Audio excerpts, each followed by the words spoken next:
remember when we came out of the All-Star game, what did I say about that next part of the schedule? They could have easily taken 3 out of 4 from the Red Sox. Right, but they didn't. But Just like they've been disappointing at every turn this year. If they would have lost all of those games, 5-1, 6-2, 7-3, I would sit here and tell you, forget it, they're done.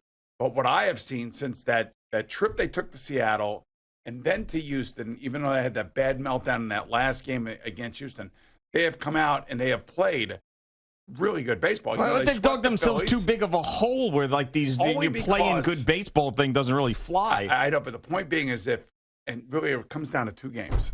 It really comes down to 2 games. Although they got one of the games back, they could have been swept.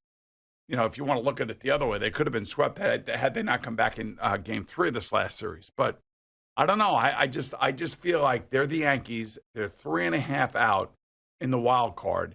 If they can get into the wild card and they throw obviously Garrett Cole and you figure they're going to win the game, now all bets are off and they're back right in the mix again.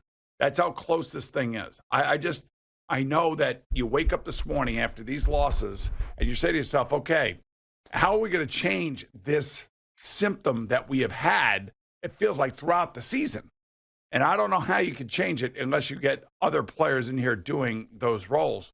But, they should get Severino back. I'm just telling you, they still have, 6 weeks? Yeah, I am just shocked.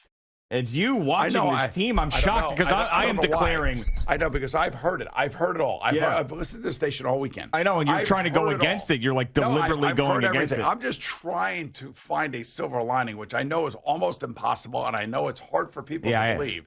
But I am not going to throw in the towel on a team that has to remain relevant. They have to. Well, I don't think that they will, and I'm going to declare an age-old sports talk thing on the Yankees this morning. This is, once you declare this, then you have to stick with it the rest of the year, and that is not their year. Not their year. All right, age-old sports talk cliche. Right. I am dusting it off. I'm taking it out of the bag. Here, you see it right here? I see here's my bag. There it is. Right here. This is the bag I bring into and I will take out my age-old sports talk cliche for the Yankees right here. Yep. Not their year.